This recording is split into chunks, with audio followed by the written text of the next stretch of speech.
Welcome into episode 4 of Kicking the Rear podcast. My name is Joe Yarshin. Today we're going to be reviewing the book on managing rental properties by Heather and Brandon Turner. Brandon Turner is the former host of BiggerPockets Podcast, and he's written several books, and he is the founder and managing member of Open Door Capital, and big presence on social media and real estate investing. He's got a big old beard, and he's just really like a personality, but he's really involved in the real estate investing community. And you've probably seen him at this point many times on social media, posts a lot of educational content, and he's all over YouTube as well. I'd like to start this book by recognizing the fact that it is a starter kit to find, screen, and manage tenants with fewer headaches and maximum profits. As the title suggests, it is a very thick, comprehensive book, just like the David Green book. This one has a lot of tutorials and explanations step by step. There's really awesome indexes in the back and sample worksheets, addendums, and forms for managing tenants. I think this one is going to be hard to discount as another perfect score book. But again, I will go into the ins and outs of this one and take it chapter by chapter and kind of showcase and highlight the benefits of each chapter. And overall, my impression of this was very helpful for me. It gave me a lot of confidence to go ahead and jump into managing tenants. Once I have the next real estate investment building, whether it's multi-unit or just another single family, I think I have enough rudimentary knowledge to now have the plan in place to execute on having successful tenants for the property. Without further ado, let's get into it. So right away in chapter 1, Brandon Turner and Heather Turner introduce the book. They discuss the purpose of this book, and they immediately in chapter 2, they start talking about the 8 business attributes of a successful landlord, kind of what a successful landlord looks like and what a unorganized, unsuccessful landlord looks like. And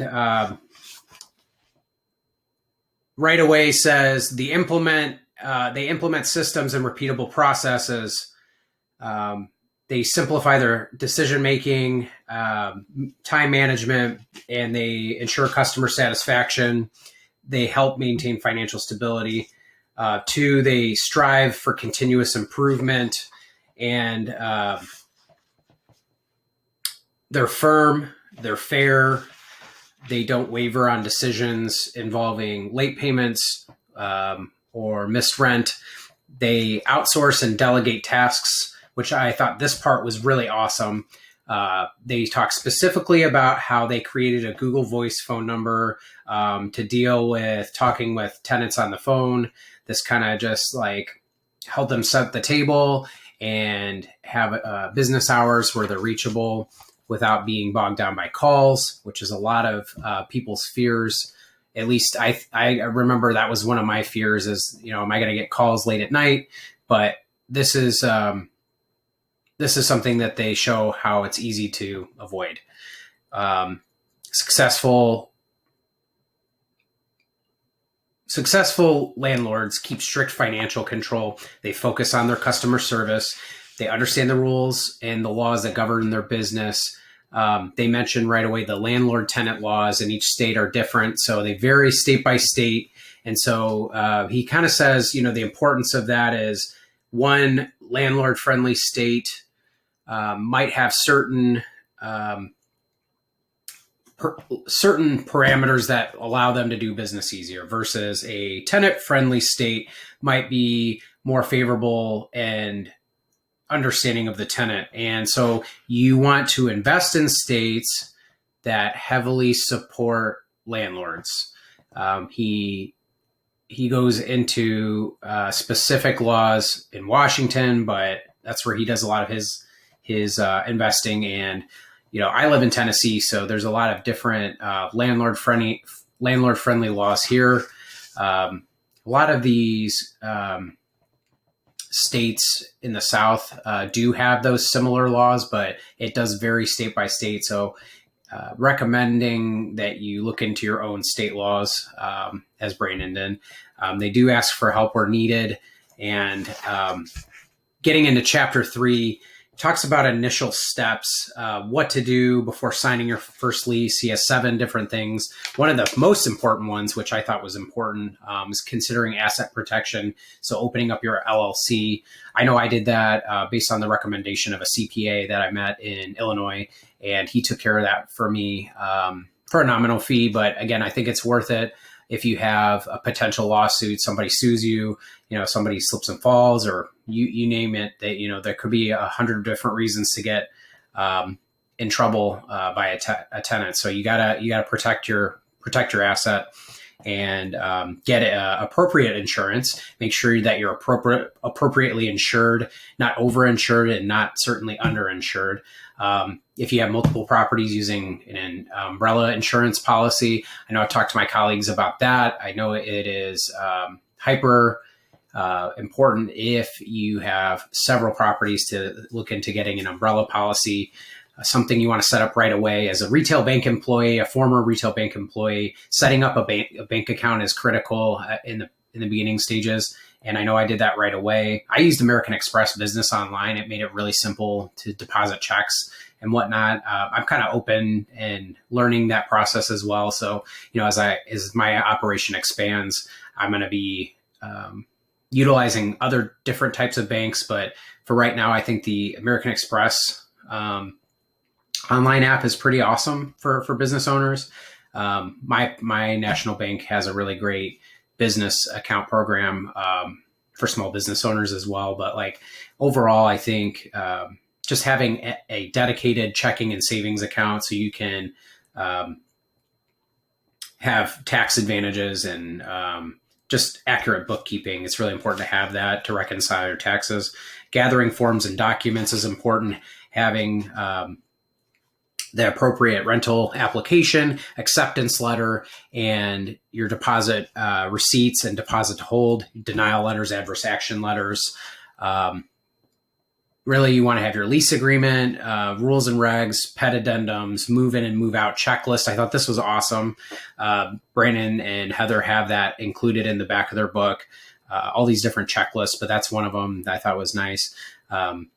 Some states require, it says that U.S. property built prior to 1978, you have to provide what's called a lead-based paint pamphlet and disclosure certification. That's pretty standard. Other state required forms, depending on what state you're in, you might have a state-specific form.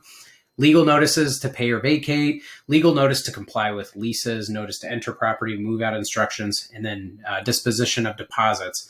So, he talks about 2 ways to accumulate and store all this information electronically in a physical file cabinet. They recommend doing both. I think that's a great idea to have physical copies as well as electronically. He states that Google Drive is a great tool for hosting the forms online because it's free and easy to use. Discussing having a policy binder. So you want to have a system in place, a process for everything you do. Company policy binder helps you do that. It includes your checklist, your instructions, and details of every aspect of your landlording business. He lists all these different sections you can keep in the binder. I won't go into all of them, but basically your company's mission statement and values, important phone numbers, list of all the property addresses, mortgage companies, insurance companies, your policies, your various vacating your tenant process, turnover, all that stuff. An important agenda item he talks about is getting to know the neighbors of the property in the area. You can make friends with them, say, hey, I'm going to be owning this property. Can you keep an eye out? If you see anything suspicious, let us know, for your security and safety and for the well-being of everybody in the neighborhood. Again, he talks about setting up bookkeeping, QuickBooks, accounting software. If your operation's bigger than a couple of properties, he recommends getting something like that. Or other ones, he talks about Appfolio. Buildium and Vertical Rent. I thought was great. He said you can also go to biggerpockets.com/landlord book bonus, and there's some resources there. If you have inherited tenants, he goes into kind of what to do with them and reviewing your policies and procedures, how you can review those existing leases, reconcile the actual rent received by using the pro forma rental income, verifying the terms of the lease with each tenant before purchasing. And then the estoppel agreement goes into what that should contain, the lease term, who resides in the unit, which is very critical. He talks about how you and the tenant both sign this agreement, and then you put it in your physical tenant file. It's great. So I'll skip ahead a little bit to chapter 4, where he reviews fair housing and kind of what that is. But basically, he talks broad strokes here. The fair housing laws enacted in 1968 and amended in 1988 basically just protects against illegal discrimination by housing providers in regards to race, color, religion, sex, national origin, familial status, disabilities, things of that nature. So he talks about the importance of that and like why it's important to be aware of some of these things. There are restrictions that you have to have as a landlord, but you can't be discriminatory in those specific areas. There are some exceptions to the fair housing rules. It goes into a few of those, talking about like age discrimination and 55 plus and over communities, dealing with disabilities in fair housing. He goes into some of the social stigmas because, drug use or drug and alcohol abuse, there can be some disability discrimination there. So you have to be very aware of what your laws are specifically and federally and at state level. He actually lists several examples of this fair housing discrimination and 6 tips for staying compliant with the laws. I circled on page 68, keep excellent records, prospective applicants, denied applicants. You're going to want to have current and past tenants, a file for all of them so that if something were to happen to you or if a lawsuit or something were to arise, God forbid, you have excellent notes and recall for these records. Going to chapter 5 discusses advertising your vacancy. So he kind of goes into making your property more desirable, using flyers, yard signs, Craigslist, where you can advertise on like mediums such as Zillow, your newspaper, social media, Facebook. How you can track those results is really cool because if you're tracking those advertising results, you can see what you should be spending your time and money on. Again, going into that Pareto principle, the 80-20 rule, 80% of your results come from 20% of your actions. So focusing on the 20%, especially in that advertising space where it's effective, is a good tool. Talks about taking quality photos. I know on the BiggerPockets podcast, Rob talks about that too, taking really good pictures, not just using your iPhone, having good lighting, rent-ready interiors, rent-ready exteriors, and some equipment you can get to make that process better. Diving into chapter 6, we have the tenant pre-screen process. They both talk about what makes a great tenant, and defining a great tenant's important because if you can avoid having bad tenants, avoiding evictions, expensive evictions, it's going to pay dividends. You're not going to have to spend hundreds and thousands of dollars on bad tenants. So if you screen them properly at the beginning, it can save you a lot of time, money, effort.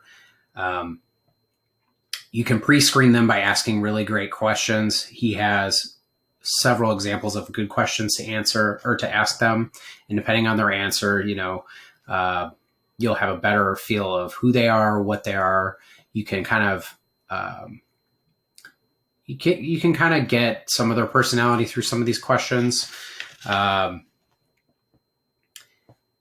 there's certain words you have to avoid when screening tenants. He talks about so that you're not discriminating. You can't say things like no kids or family friendly. How many kids do you have? Are you married? Yada, yada. You can't say those things. And some of these things are very, seem like common sense questions, but he kind of lists all these questions that you can't ask. And then it just makes you more aware of it. So I thought that was a valuable section so you're not, you think you're saying something that might be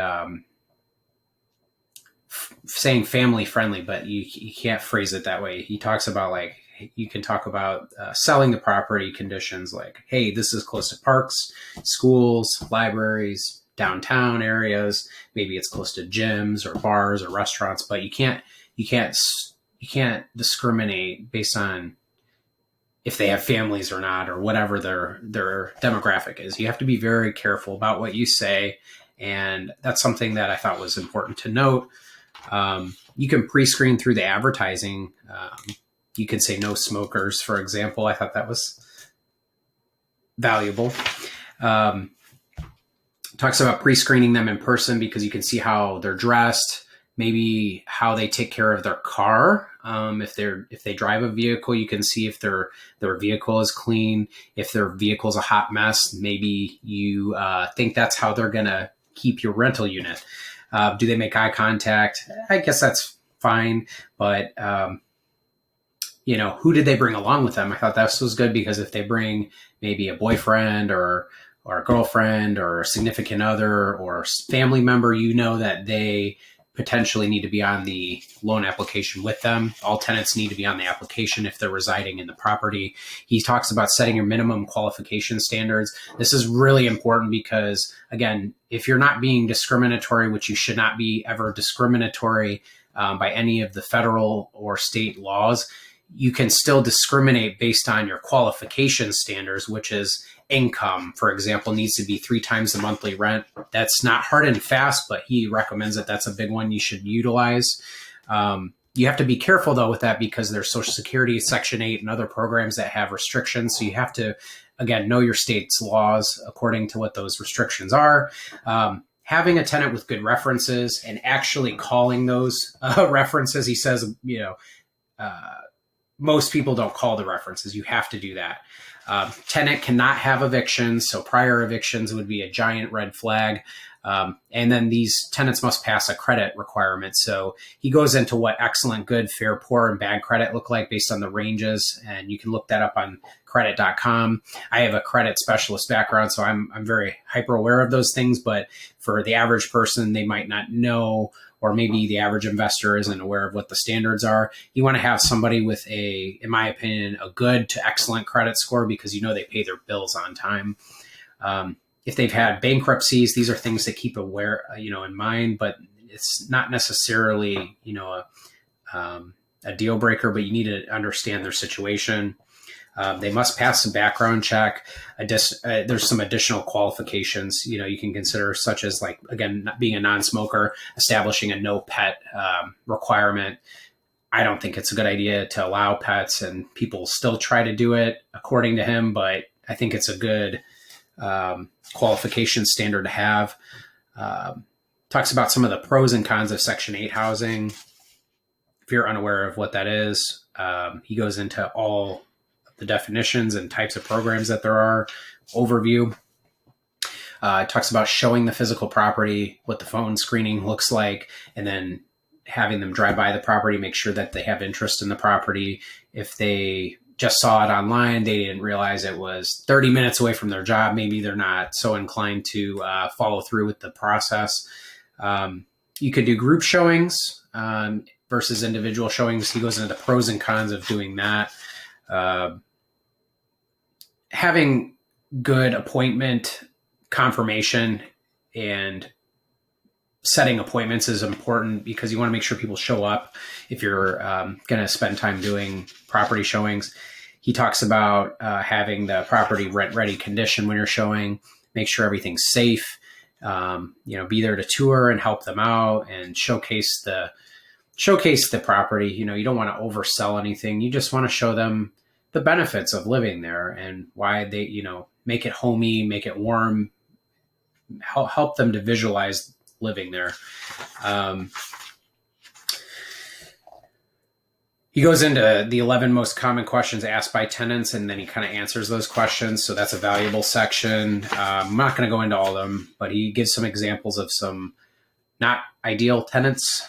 And chapter 7, he talks about the application process, tenant screening in more detail, the application form itself, the personal information that's on there, the rental history, their employment information, very important, other sources of income they might have besides their W-2 income. Maybe they have Social Security or other forms of income that might require further investigation or proof or documentation, more importantly. So he goes into having a general information questionnaire, like how long you're going to live there, what kind of pets do you have, how many evictions do you have, how many felonies do you have, have you ever broken a lease, do you smoke, vehicles do you own, many more questions like that. Talks about some kind of legal ramifications as well, permission to contact, liability, extended authorizations, qualification standards. Again, he goes more into detail about that. I think that these are all important sections. They're dense material, but it's like if you're going to go into tenants right away, having them and interviewing them, you need to be aware of all these different components to the screening and pre-screening process. You can do digital applications, he says, but you want to still have physical copies if you can. Things to look for in the background check and credit check. I have a good background in looking at credit reports, so I kind of know what to look for. You can kind of look to see debt to income ratio. Again, you can see their monthly debts as it relates to what their monthly income is, and you can kind of see if they're going to be a good fit for your income requirement and standard. You're going to have to review the references from previous landlords, unless they're new. This is like their first place, but then they need to have additional requirements, additional deposit requirement maybe, or have somebody co-sign with them.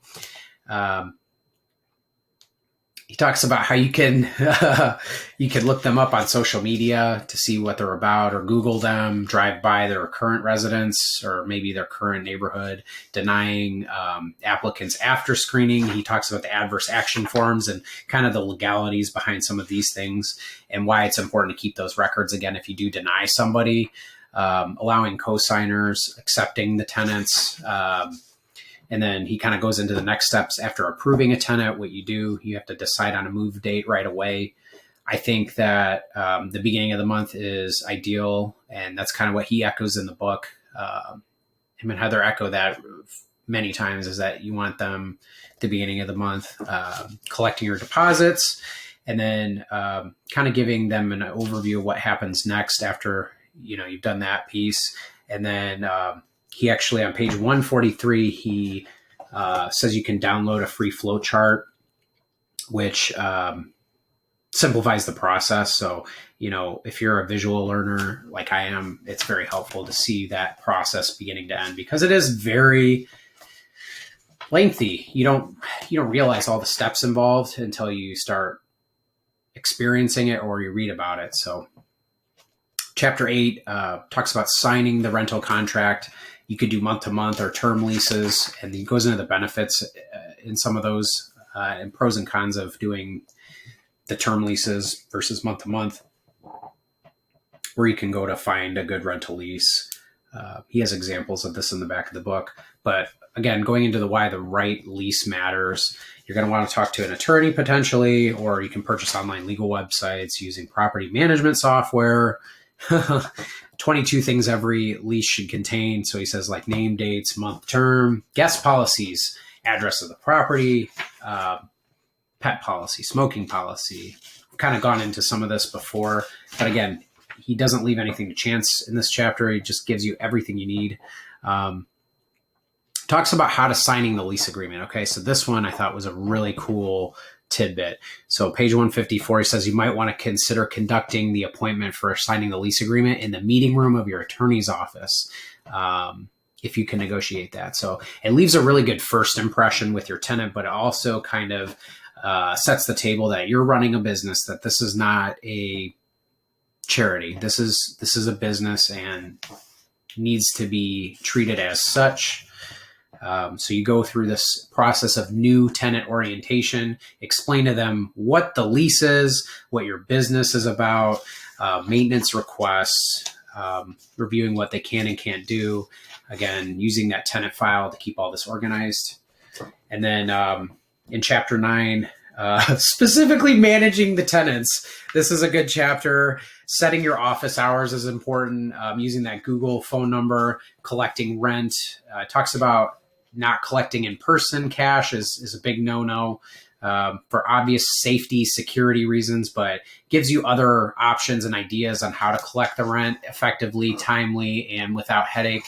I love this section a lot because he talks about how many people like want to mail the rent in and the complications of that, like saying, hey, I mailed this check, but you never received the check, so creates a problem. You could have drop boxes, ACH payments. So a lot of ACH, so that's automated clearinghouse. We deal with this in the retail banking a lot and in mortgage for payments, but he says that that's a great way if you can. It might be expensive to set that up if you don't have like treasury management services or processing, but there's other ways that you can set it up online through portal, Pay Near Me. And then he kind of summarizes what to do with that section, setting up payments. But again, he reiterates, him and Heather reiterate always following through with late fees. And hopefully that's not a pattern for your tenant if you screen them correctly, but it does happen. Goes into raising the rent and why that's important, especially right now in the market. Rents are going up, prices are still up on purchases, so it's important to keep your rent in line with market demand and fair market rent. So he discusses how to keep up to date market rent. And then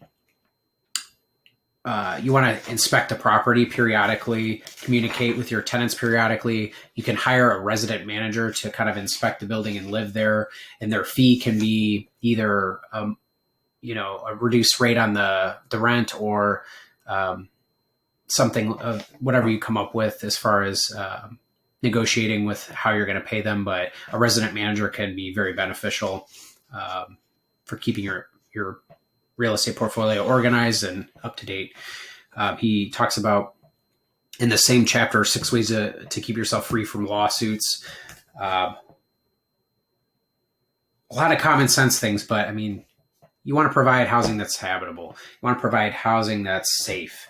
You want to have all repairs taken care of as fast as possible without the tenant having to remind you. Maintaining the properties, disclosing and handling environmental concerns, if any, following the lease agreement.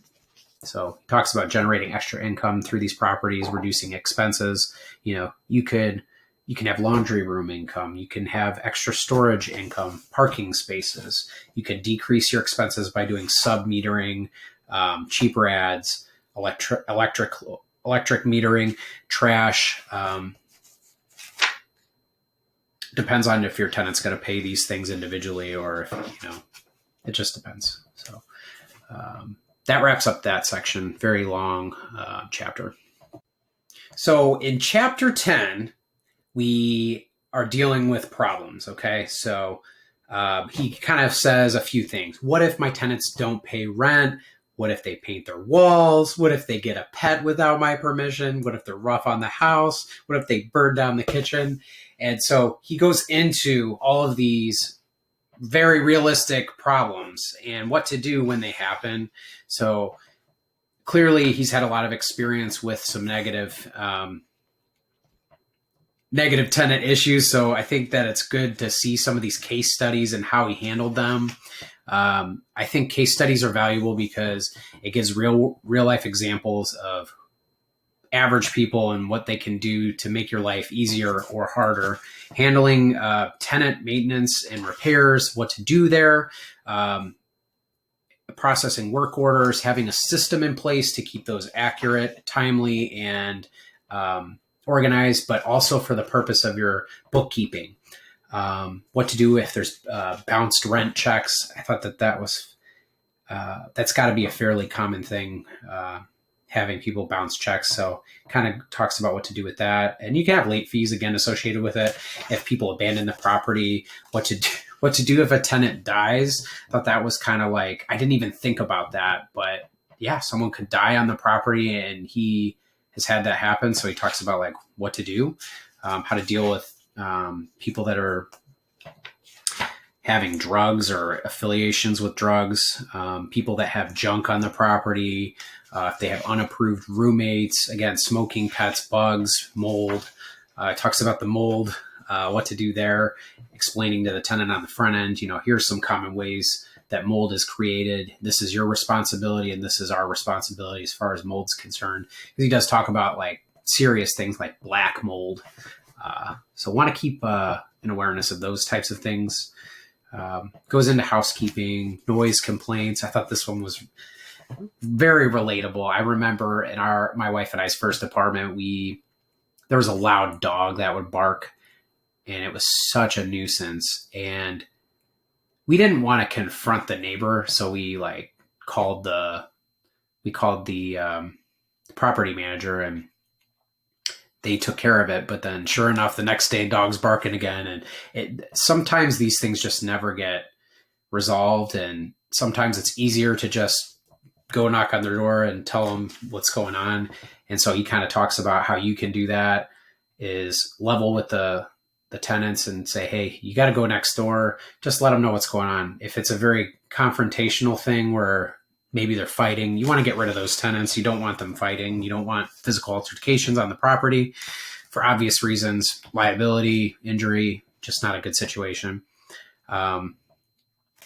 People break the lease, really just so many awesome problem resolution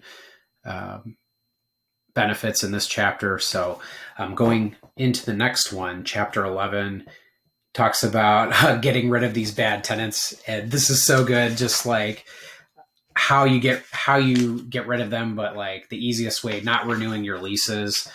You can buy them out. Cash for keys is a thing that's controversial. Some landlords don't like doing this, but apparently it's common and cheaper than an eviction process. How to evict a tenant, kind of goes into what that process looks like, how to and not to evict.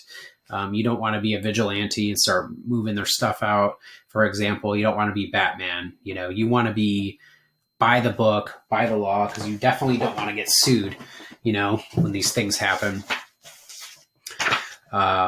Frequently asked questions about evicting, and that's it on that section. Very comprehensive with the evictions. So we're going to get into chapter 12 now, dealing with the contractors. It goes into general contractors, handymen, specialists, licensed versus unlicensed contractors. This section reminded me a lot of the Burr book. David Green gives his best practices.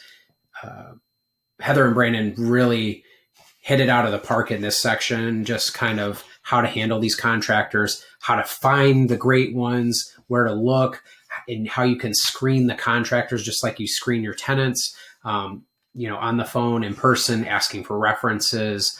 I was so hyped when I read this because just so many awesome ways you can do this process, and just simplifying it, making it easier for somebody that's never done this before. You want to sign a contract with them, getting a lien release signed if it on the back end of the project. Detailed invoices are important to keep in this process. And then going into chapter 13, what to do when your tenant moves out.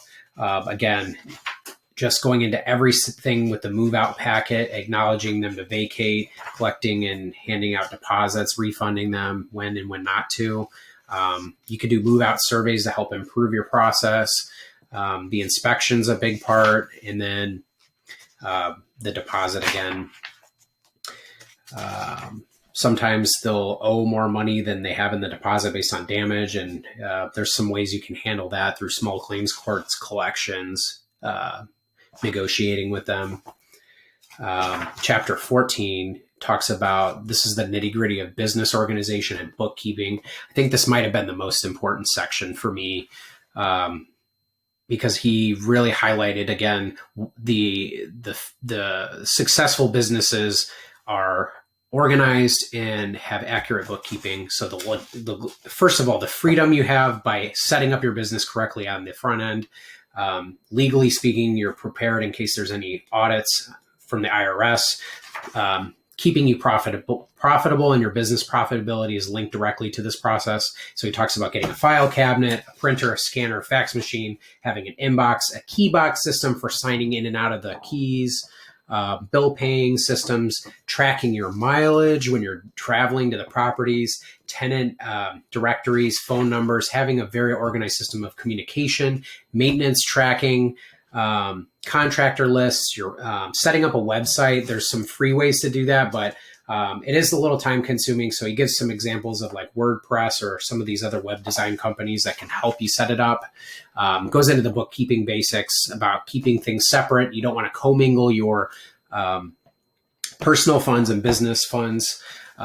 So having business debit and credit cards, separate purchases from your personal debit and credit cards, tracking all of your receipts. He physically writes on these receipts and puts receipts to process on there, itemizing your expenses, reconciling your bank with those good bookkeeping records, and then creating accurate reports, and then profit loss statements each month. In the final chapter, this is the high level overview of the entire book. 13 principles for being an incredible landlord. So I'm just going to highlight these really quickly. Commit to taking your landlording seriously, running it like a business. Run your business like a business. Prepare your business before signing your first lease. So getting all of your ducks in a row before you even do this tenant screening. Be mindful of these fair housing laws. Find incredible tenants through the screening process. Pre-screen to eliminate your duds. You're going to use the application to screen you're going to use the application to screen again. You're going to sign the lease, train the tenant from day one, handle the problems carefully, effectively, having a system for dealing with these contractors. You want to keep organized. Organization is key. So again, a comprehensive index in the back. He has all these awesome standard lease forms, agreements. It's just awesome. So again, I highly recommend this book to anybody that has tenants or is thinking about getting multi-unit or multiple tenants, or even just a single family, because it just makes it so easy. Like, just from an organization standpoint, very comprehensive. Loved this book. I can't wait to share with you his other 2 books in this series. Looking forward to next week again, but I appreciate all of the support you guys provide on the podcast and the YouTube channel. If you liked today's episode, please like and subscribe. Otherwise, I will see you next week with another jam-packed episode. And again, with our tagline, bippity boppity investment property. Take care.